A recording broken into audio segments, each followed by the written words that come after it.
Blue Lock é um dos animes mais hypados dos últimos tempos. Para um anime e mangá de esporte, ele consegue ser extremamente versátil. Quase todos os jogadores que aparecem na história de Blue Lock possuem um diferencial, uma arma especial que defende o seu estilo de jogo. E mesmo quando essas armas parecem semelhantes, cada personagem as utiliza de forma completamente diferente, o que resulta em um elenco absurdamente variado, talvez o mais versátil já visto em uma obra do gênero esportivo. Entre todas essas armas, uma das que mais chamam a atenção do público é o drible. E com Bakira recentemente utilizando essa habilidade para desmantelar completamente a defesa da Nigéria, nada mais justo do que falarmos especificamente sobre esse recurso. Hoje vamos ranquear os dribladores mais apelões que já vimos no universo de Blue Lock. Mas antes, é importante estabelecer alguns critérios para definir o que torna o driblador realmente grandioso.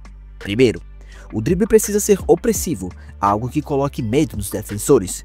Jogadores como Barou e Karasu, por exemplo, até têm um drible acima da média, mas não chegam nem perto de serem especiais. O Barou tem o famoso Chop Dribble, que é bem único, mas isoladamente não chega a ser tão devastador quanto os nomes dessa lista.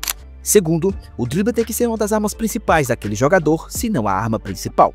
Não adianta ser só o complemento. E por fim, um grande driblador precisa ter feitos impressionantes. Isso será a base principal do nosso ranking. Talvez lá no topo apareça alguma exceção, mas os feitos vão pesar muito na nossa ordem. Então, com essas regras já estabelecidas, vamos começar o nosso top 10. Mas antes do vídeo começar, manito, não esquece de deixar o teu like para fortalecer o canal, e se você ainda não é inscrito no canal Hirotaku, já aproveita para se inscrever para não perder os próximos vídeos. Agora que o recado foi dado e o pedido foi feito, bora lá deixar de enrolação e bora logo pro vídeo. Abrindo nosso top 10 temos Alexis Ness. Logo de cara dá pra perceber que a lista vai ser muito pesada, porque Ness já é um monstro. Seu drible pode até parecer um dos mais simples da obra em termos de aparência, mas na prática é incrivelmente eficiente. Seus cortes em ângulo são enganosamente poderosos, a ponto de conseguirem quebrar a defesa do próprio Rintoshi várias vezes. Para o estilo de jogo dele, que é abrir espaço para dar seus passes precisos ao Mikael Kaiser, esse drible é perfeito, pois cria exatamente o espaço que ele precisa. O curioso é que, mesmo sendo incrível, o drible de Ness sofreu bastante impacto nos últimos jogos da Neo Ghost League. Isso porque ele ficou obcecado com a ideia de ajudar o Kaiser a derrotar o Izagi, o que o deixou mentalmente instável e tirou muito da sua liberdade criativa. Mas mesmo assim, não dá pra negar. Ele continua sendo um dos melhores dribladores que já vimos, só não sobe mais nesse ranking porque a concorrência é extremamente absurda. Já na nona colocação temos Hyoryu. Eu sei que muita gente pode até achar estranho ele estar aqui tão baixo, mas calma, manito. O Hyoryu tem um drible absurdamente quebrado, capaz de desmontar praticamente qualquer defesa. Vimos contra os Ubers como ele destruiu o time italiano, mas também vimos no jogo contra o PSG que ele não teve tanto espaço, principalmente por causa de jogadores como Charles Chevalier e Karasu. O diferencial do drible do Hyoryu é que ele é reativo. Diferente dos jogadores que criam movimentos ativos, ele muda o ritmo dos seus deslocamentos dependendo do que o defensor fizer. Esse simples ajuste de tempo é o suficiente para desestabilizar os marcadores. Contra o Nico e Karasu, isso ficou bem claro. Ainda que o Karasu tenha lidado um pouco melhor com ele, ele não conseguiu pará-lo completamente. No fim, assim como o Ness, o Hyoryu usa o drible para ganhar espaço e dar passes, mas o dele se mostra mais eficiente em situações críticas. Não que ele seja melhor jogador do que o Ness, tá, guys? Então, se você acha ele melhor, aí é uma opinião sua. Aqui a gente está discutindo apenas drible. Enfim, já na oitava colocação temos Kenyu Yukimiya, o imperador do 1 contra 1. Colocar alguém com esse título apenas na oitava colocação até parece crime, mas é a realidade quando falamos de Blue Lock.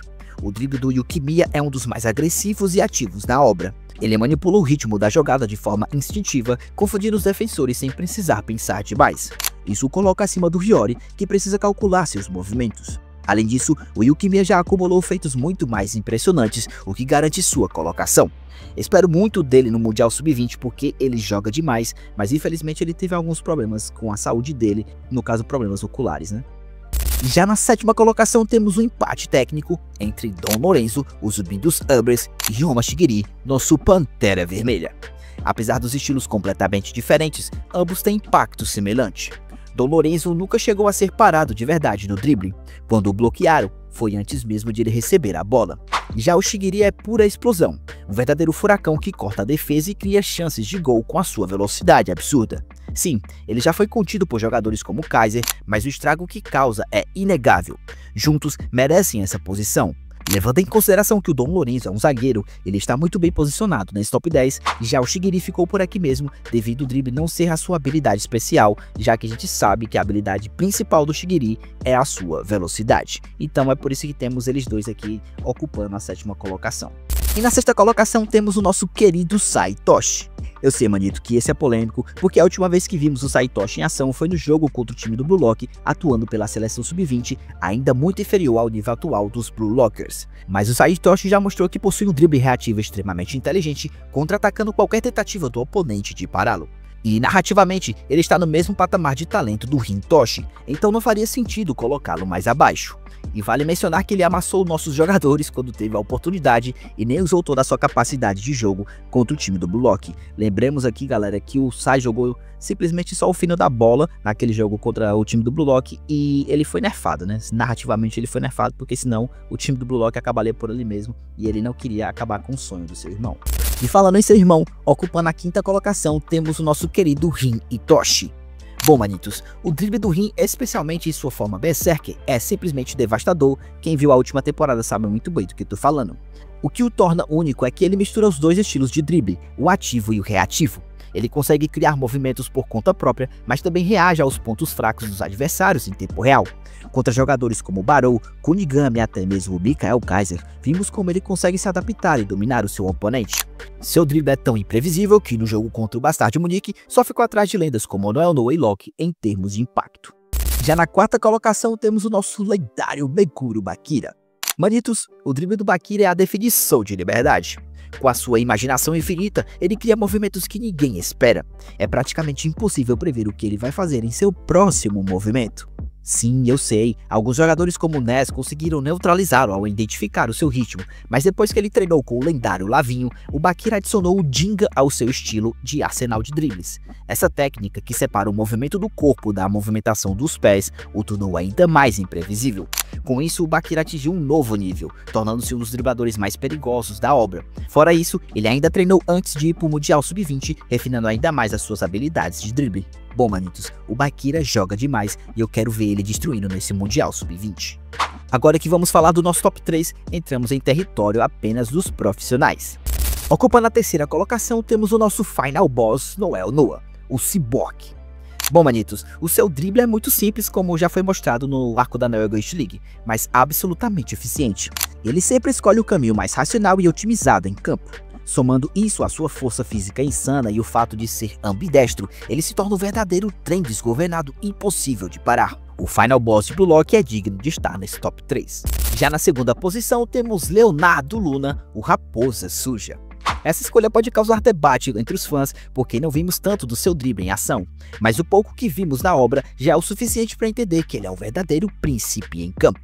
Seus olhos captam detalhes do adversário e ele consegue reagir de forma instantânea. Existe até a suspeita de que ele tem uma habilidade ocular voltada para duelos. Isso, somado ao status de príncipe do Real Madrid fictício da obra, o coloca como um dos maiores dribladores de Blue Lock. Mas se você discorda, já deixa aqui nos comentários. E ocupando a primeiríssima colocação desse top 10 temos Lavinho do Futebol Clube Barça. Se o Meguro Bakira representa a liberdade, o Lavinho é a própria personificação dela. Ele transforma o drible em uma dança, colocando os adversários de joelho enquanto brinca com eles. Além disso, ele possui a habilidade única de surpreender qualquer um, algo fundamental para um driblador. Entre todos os personagens de Blue Lock, ele é o que mais se aproxima do auge do improviso e da criatividade em campo. Por isso, não tem como negar, ele é o melhor driblador do universo de Blue Lock apresentado até agora. E com isso concluímos o nosso ranking. Agora eu quero saber de você, manito. Você concorda com essa ordem ou acha que alguém merecia estar mais alto nesse top 10? Você trocaria algum personagem ou faltou algum personagem que eu não mencionei nesse top 10? Deixa aqui nos comentários a tua opinião. E se você gostou desse vídeo, manito, não esquece de deixar o teu like para fortalecer o canal. Se você ainda não é inscrito no canal Renotaku, aproveita para se inscrever para não perder os próximos vídeos. Obrigado por ter assistido esse vídeo até aqui. Te encontro no próximo top 10 ou quem sabe o X1. Valeu, manito. Até a próxima. Fui!